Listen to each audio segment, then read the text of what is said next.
पासून 10% पाणी कपात केली जाणार आहे। जलाशयांमधला पाणीसाठा घटल्यामुळे पालिका प्रशासनाने हा निर्णय घेतला।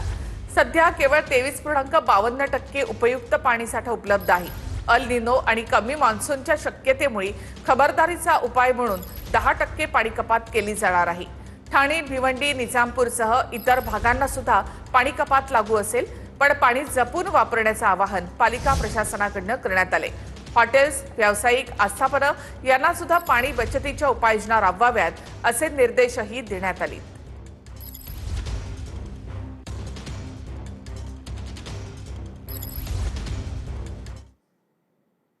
इराण अमेरिकेमधील युद्धाचा परिणाम भारतावर देखील होत असल्यामुळे पेट्रोल डिझेल जपून वापरा असं आवाहन पंतप्रधान मोदींनी जनतेला केलंय। तर मोदींनी दिलेले सल्ले म्हणजे नाकर्तेपणाचे पुरावे असल्याचं म्हणत राहुल गांधी यांनी सडकून टीका केली आहे। यावर राहुल गांधी देशाच्या राजकारणामधले रिजेक्टेड माल आहेत असं म्हणत मुख्यमंत्री देवेंद्र फडणवीसांनी पलटवार केलाय। अमेरिकेतील युद्धाचा परिणाम भारतावर सुद्धा होत असल्यानं पेट्रोल डिझेल जपून वापरा असं आवाहन पंतप्रधान मोदींनी जनतेला केलंय। तर मोदींनी दिलेले सल्ले म्हणजे नाकर्तेपणाचे पुरावे असल्याचं म्हणत राहुल गांधींनी सडकून टीका केली आहे। यावर राहुल गांधी देशाच्या राजकारणातले रिजेक्टेड माल असल्याचं म्हणत मुख्यमंत्री फडणवीसांनी पलटवार केलाय। पेट्रोल डीजल का संयम से इस्तेमाल करना। साथियों, हमें पेट्रोल डीजल का उपयोग कम करना होगा। शहरों में जहां मेट्रो है वहां हम तय करें कि हम मेट्रो का ही उपयोग करेंगे। उपदेश नाही तर नाकर्तेपणाचे पुरावे राहुल गांधी। मोदींनी काल जनतेकडून त्यागाची मागणी केली। सोनं खरेदी करू नका, परदेशात जाऊ नका, पेट्रोलचा वापर कमी करा, खतं आणि खाद्यतेलाचा वापर कमी करा, मेट्रोने प्रवास करा, घरून काम करा। हे मोदींचे सल्ले नव्हे तर नाकर्तेपणाचे पुरावे। 12 वर्षात देशाला अशा वळणावर आणून ठेवले की आता जनतेला सांगावं लागत आहे काय खरेदी करावं आणि काय नाही, कुठे जावं आणि कुठे जाऊ नये। स्वतःची जबाबदारी टाळण्यासाठी ते प्रत्येक वेळी जनतेवरच ओझं टाकतात। देश चालवणं आता तडजोड करणाऱ्या पंतप्रधानांच्या आवाक्याबाहेरचं असं ट्विट राहुल गांधी यांनी केलं। देशामध्ये सर्वात रिजेक्टेड नेता हे राहुल गांधी आहेत। रिजेक्टेड माल आहे। आता त्याला तुम्ही महत्व देता, आम्ही देत नाही। मोदीजींनी जे सांगितलं त्याचा जर अर्थ राहुल गांधींना कळला नाही तर आता त्यांना दोष देता येत नाही। कुठेतरी त्यांची समजच कमी आहे, पण तो जनतेला कळलाय आणि त्यामुळे जनता रिस्पॉन्ड करेल। तर सगळा त्याग जनतेनं करायचा आणि मोदी फक्त कॅमेऱ्यासमोर भाषणं देत फिरणार का असा सवाल करत हर्षवर्धन सपकाळेंनी ही टीका केली आहे। महागाईनं सर्वसामान्यांचं कंबरडं मोडलंय, अर्थव्यवस्था डबघाईला आली आहे आणि पंतप्रधान मोदी अजूनही फक्त इव्हेंटबाजी, फोटोशूट, प्रचार सभांमध्ये व्यस्त आहेत। पेट्रोल डिझेल घेऊ नका, सोनं खरेदी करू नका, खतं कमी वापरा, खाद्यतेल कमी वापरा, म्हणजे सगळा त्याग जनतेनं करायचा आणि मोदी फक्त कॅमेऱ्यासमोर भाषणं देत फिरणार का? मोदींच्या निष्काळजीपणाची, अहंकारी कारभाराची आणि फसव्या प्रचार राजकारणाची किंमत नागरिक भरतोय। देशाला दूरदृष्टी असलेला नेता हवा होता, पण देशाच्या माथी फक्त एक इव्हेंट मॅनेजर मारला गेलाय, अशी बोचरी टीका सपकाळांनी ट्विट करत केली आहे। देशावर संकट, त्याग आणि काटकसर मोदींनी स्वतःपासून करावी अशी टीका वर्षा गायकवाडांनी सुद्धा केली आहे। तर शेजारील देशांमध्ये पेट्रोल 450 रुपये आहे, आपण वेळीच सावध व्हायला हवं असं फडणवीसांनी म्हटलंय। पंतप्रधान मोदी 8000 कोटींचं विमान वापरतात, महागड्या वस्तू वापरतात, जनतेच्या पैशावर परदेश वाऱ्या करतात। मोदींनी मंत्र्यांनाच काटकसर करण्याची सवय लावावी। फडणवीसांनीही गाड्यांचा ताफा घेऊन फिरण्यापेक्षा मेट्रो बसनं फिरावं। देशासाठी एवढा त्याग करायला काय हरकत आहे? मोदींचा सल्ला म्हणजे लोकांसांगे ब्रह्मज्ञान आणि आपण मात्र कोरडे पाषाण असं वर्षा गायकवाडांनी म्हटलंय। अर्थव्यवस्था इतकी ढासळली आहे की आपण याच्यातनं सुटू शकत नाही, आपला गळा दाबला जाणार आहे। पेट्रोल डिझेलचे भाव पुढच्या काही दिवसांमध्ये 30 ते 40 रुपयांनी वाढवण्यात येतील। बेंगॉलची निवडणूक झाली, आता सगळं संपलं। आता पुढचे 1-1.5 वर्ष काय निवडणुका नाही आहेत। म्हणजे भारताला अधोगतीकडे नेण्यासाठी हे सरकार काम करत होतं, याचं एक उत्तम उदाहरण आहे। पाकिस्तानमध्ये पेट्रोलचे भाव 450 रुपये इतके वर गेलेले आहेत. अनेक देशांमध्ये पेट्रोल डिझेलची कमतरता आहे आणि आपला जास्तीत जास्त परकीय चलन आपल्याला वाचवता कसं येईल हे बघता या प्रत्येक गोष्टीत आपण ज्या प्रकारे रॅशनलायझेशन करू शकू ते केलं पाहिजे. देशावर इंधन संकट येतं की काय अशी शंका वाहनधारक व्यक्त करतायत. तर आम्हाला असं वाटतं की कदाचित पेट्रोलचा तुटवडा भासू शकतो, म्हणून जिथं आम्ही 200चं टाकायचं तिथं 600चं टाकून घेतोय आता. म्हणजे आम्हाला असं वाटतं की कदाचित लॉकडाऊनही लागू शकतं. सोनं वापरू नका असं कसं, जीवन आवश्यक गरज आहे ना, त्याच्याशिवाय तर कामावर जाणं होणार नाही. तिकडे दिल्लीमध्ये संकटांचा सामना करण्यासाठी मंत्री गटाची 1.5 तास बैठक चालली आहे. या बैठकीमध्ये केंद्रीय खते मंत्री JP नड्डा आणि पेट्रोलियम मंत्री हरदीप सिंग पुरी यांच्यासह अनेक मंत्री सहभागी होते. या बैठकीदरम्यान कच्च्या तेलाच्या वाढत्या किमतींमुळे भारतावर होणाऱ्या परिणामांचा आढावा घेण्यात आलाय. देशहितासाठी वर्षभर सोनं खरेदी करू नका असं आवाहन पंतप्रधान मोदींनी जनतेला केलं. या आवाहनानंतर सराफा बाजार चिंतेत आहे. अनेक ठिकाणी सराफा बाजारामध्ये शुकशुकाट पाहायला मिळतो. देशभरातील कोट्यवधी कारागिरांच्या रोजगारावर संकटाची भीती निर्माण होऊ लागली.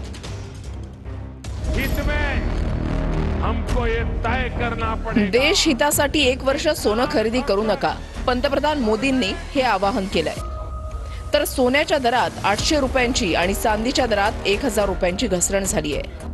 सोन्याचे दर GST सह 1,54,500 रुपये तर चांदीचे दर 2,66,770 रुपयांवर आहेत. देश हित में हमको ये तय करना पड़ेगा कि साल भर तक घर में कोई भी फंक्शन हो, कोई भी कार्यक्रम हो, हम सोने के गहने नहीं खरीदेंगे, सोना नहीं खरीदेंगे. पुण्याच्या राजगुरुनगरमध्ये सराफ बाजारात मोठा शुकशुकाट पाहायला मिळतोय. सध्या सर्वत्र लग्नसराई आणि जत्रा यात्रांचा हंगाम सुरू आहे. तरीही दागिन्यांच्या दुकानांमध्ये ग्राहकांची गर्दी नाहीये. पंतप्रधान मोदींच्या आवाहनानंतर आमच्या सराफा व्यवसायावर कोणताही परिणाम होणार नसल्याचं पुण्यातले सराफा असोसिएशनचे उपाध्यक्ष अभय गाडगीळ म्हणाले. व्यापारी वर्गात कोणताही संभ्रम नसून लोक सोनं खरेदी करतील असं अभय गाडगीळ म्हणाले. भारतीय लोक आणि सोनं यांचं एक अटूट नातं आहे. ते नाटक कायमस्वरूपी असणार आहे, वर्षानुवर्ष चालत आलेलं आहे आणि ते पुढेही चालत राहणार आहे याची खात्री आहे. आमच्या व्यवसायावर अथवा लोकांच्या खरेदीवर याचा कुठलाही परिणाम होणार नाही. दरम्यान ज्वेलरी मेकिंगवर उदरनिर्वाह होणाऱ्या 3 कोटी कारागिरांचं काय असा सवाल मुंबईत ऑल इंडिया ज्वेलर्स असोसिएशनचे प्रवक्ते कुमार जैन यांनी केलाय. देशभक्त आम्ही पण आहोत, पण कुणाची रोजीरोटी जायला नको ही भूमिका असल्याचं कुमार जैन यांनी बोलून दाखवलंय. तर 3 लाख कारागीर आहे, 3 करोड कारागीर आहे हिंदुस्थानमध्ये. त्यांचे काम कुठे जाणार? आम्ही 15,000 ज्वेलर्स आहे मुंबईतून, त्यांचे सगळे काय काम करणार? पंतप्रधान मोदींच्या आवाहनानंतर नागपुरात ज्वेलरी व्यावसायिकांची देशातील सर्वात मोठी संघटना असलेली ऑल इंडिया जेम ॲप ज्वेलरी काउन्सिलनं चिंता व्यक्त केली आहे. लोकांनी सोनं खरेदी बंद केलं तर 1 कोटी लोकांच्या रोजगारावर परिणाम होईल असं राजेश रोकडे म्हणाले. ज्वेलरी इंडस्ट्री GDP मध्ये जवळजवळ 7% पर्यंत योगदान असतं. जसं मी सांगितलं 70 लाख ते 1 कोटी कारागीर पूर्ण भारतात असतात. त्यांचा बेरोजगारीचा एक मोठा प्रॉब्लेम्स येऊ शकतो. पंतप्रधान मोदींच्या सोनं खरेदी न करण्याच्या आवाहनाला सोलापुरात सराफ व्यावसायिकांनी विरोध केलाय. सोनं व्यापारी वर्षभर सोनं नाही विकलं तरी जगू शकतात, मात्र कारागिरांनी कसं जगायचं असा सवाल सराफा व्यापारी करतायत. मी जर परकीय चलनाला जर तुम्ही समजा वाव देणार नसेल तर बाहेरून जे सोनं येतं ते पहिला तुम्ही थांबवा. जे काम केल्याशिवाय किंवा आतल्यात सोनं घेतल्याशिवाय त्यांचं काम केल्याशिवाय ते चालत नाही. त्या कारागीरचं काय होणार याचा सुद्धा विचार करणं तेवढंच गरजेचं आहे. कांद्याचे भाव कोसळल्यामुळे राज्यभरातले शेतकरी हवालदिल झाले आहेत. शेतकरी संकटात असून यावर तोडगा काढा अशा मागणीचं पत्र दानवेंनी मुख्यमंत्र्यांना पाठवले. तर परिस्थिती अत्यंत वाईट असून सरकार विचार करेल अशी प्रतिक्रिया बावनकुळे यांनी दिली आहे. कांद्याचे भाव कोसळल्यानं राज्यभरातले शेतकरी हवालदिल झालेत. शेतकऱ्यांच्या कांद्याला 1 रुपया प्रति किलोचा दर मिळतोय, त्यामुळे उत्पादन खर्च निघणंही कठीण झालंय. कांदा उत्पादक शेतकऱ्यांनी आक्रोश व्यक्त केलाय. धाराशिवमध्ये एका शेतकऱ्यानं 600 गोण्या कांदा पेटवून दिलाय.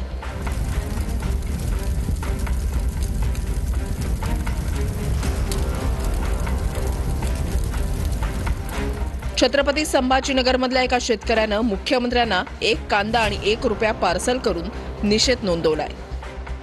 या प्रकरणी तोडगा काढा अशी मागणी अंबादास दानवेंनी मुख्यमंत्र्यांना पत्र लिहित केली आहे।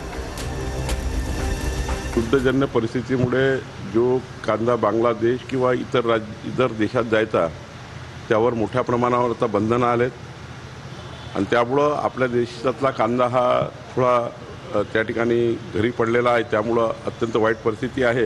पण सरकार या शेतकऱ्याबद्दल काही काळजी घेण्याचा विचार करत आहे। आमचे मुख्यमंत्री याबद्दल सकारात्मक चर्चा करते आहे। हे बघा, सरकार हे संवेदनशील सरकार आहे। पहिली गोष्ट, कांद्याचा भाव जो पडलेला आहे त्याच्या बाबतीमध्ये देखील सरकार निर्णय घेईल। अंबादास दानवे साहेबांनी जे पत्र लिहिलंय त्याचा देखील सरकार विचार करेल, युबीटीचे ते असले तरी, कारण शेवटी शेतकऱ्यांच्या भल्याचा प्रश्न आहे। निदा खान जिथे लपली होती ते मतीन पटेलांचं घर हे अनधिकृत असून त्यावर बुलडोझर चालण्याची शक्यता व्यक्त केली जाते। या विरोधामध्ये मतीन पटेल यांनी संभाजीनगर कोर्टामध्ये धाव घेतली आहे। महापालिकेनं दिलेली नोटीस बेकायदेशीर असल्याचा मतीन पटेल यांचा दावा आहे। उत्तर देण्यासाठी मतीन पटेल कोर्टाकडे 15 दिवसांचा वेळ मागणार आहेत। नाशिक TCS प्रकरणातील आरोपी निदा खान संभाजीनगरमध्ये ज्या घरामध्ये लपली होती ते घर बेकायदेशीर अतिक्रमण करून बांधल्याचा आरोप करण्यात आलाय। या प्रकरणामध्ये निदा खानला लपवून ठेवण्यासाठी मदत करणाऱ्या MIMचे नगरसेवक मतीन पटेल यांच्या घराला 3 दिवसांची नोटीस पाठवण्यात आली आहे। घर बेकायदेशीर अतिक्रमण करून बांधल्याचं म्हणत छत्रपती संभाजीनगर महापालिकेनं घराला नोटीस चिकटवली आहे। याला आता 3 दिवस पूर्ण झाले, त्यामुळे मतीन पटेलांच्या घरावर आज किंवा उद्या कारवाईची शक्यता आहे। 3 दिवसांमध्ये त्याचं काय म्हणणं आहे नेमकं ते ऐकलं जाईल आणि निश्चितच त्याचं जर समाधानकारक उत्तर या ठिकाणी आलं नाही तर 100% त्याच्या घरावर बुलडोझर चालवलं जाईल। या संपूर्ण प्रकरणाचा मास्टरमाइंड इम्तियाज जलील असल्याचा आरोप संजय शिरसाट यांनी केलाय। निदा खान ही एक पेड वर्कर आहे, एक जण आहे। असे अनेक निदा खान या महाराष्ट्रामध्ये जागोजागी फिरतायत की हा इम्तियाज जलील जो माजी खासदार आहे त्याचा भावाची बायको, त्याचे असलेले हे सगळे रिलेटिव्ह आहेत। निदा खाननं पीडितेचं मूळ नाव बदलून हानिया असा करण्याचा कट रचला होता। निदाने पीडितेला धार्मिक मुद्द्यांशी संबंधित तब्बल 171 लिंक्स पाठवल्या। निदाकडून पीडितेचं पूर्णपणे मतपरिवर्तन करण्याचा प्रयत्न करण्यात आला। पीडितेच्या घरी जाऊन तिला धार्मिक शिक्षण देणं, ठराविक पोशाख परिधान करायला लावणं, धर्माची प्रार्थना घेण्याचे धक्कादायक प्रकार तिने केले। दरम्यान निदा खानचा मोबाईल क्लोनिंगसाठी प्रयोगशाळेमध्ये पाठवण्यात आलाय। मोबाईलमधून डिलीट केलेले मेसेज, व्हिडिओ आणि नंबर रिकव्हर करण्यात येणार आहेत। निदाची फरार काळातील लोकेशन हिस्ट्री, बँक व्यवहारांची चौकशी होणार आहे। Cloud backup, email, social media logins सर्व बाबींची चौकशी होणार आहे। आर्थिक व्यवहारांच्या माध्यमातून कुठून फंडिंग होत होतं का याचाही तपास केला जाणार आहे। त्याच्यामधून पेट्रोल डिझेल येतं असं आव्हाडांनी खोचकपणे म्हटलंय। पेट्रोल डिझेल वापरणार नाही असं संग्राम जगताप यांनी सांगावं असं देखील आव्हाडांनी म्हटलेलं आहे। काहीतरी करून हिंदू मुसलमान संघर्ष पेटवायचा। पेट्रोल जिहाद करा ना। चला, आमचं चॅलेंज आहे। संग्राम जगतापकडे 4-5 इम्पोर्टेड गाड्या आहेत, अशी एकही इम्पोर्टेड गाडी नाही जी संग्राम जगतापकडे नाही। प्रचंड पैसेवाला पोरगा आहे तो, त्याचे वडील प्रचंड संपत्ती, प्रचंड मालमत्ता आहे त्या घराण्यात। त्यांनी सांगावं हे सगळं पेट्रोल डिझेल मुसलमान देशांकडनं येतं, मी नाही वापरणार आजपासून, आणि जावं सगळीकडे घोड्याने। मी पहिला जाईन सत्कार करायला जा।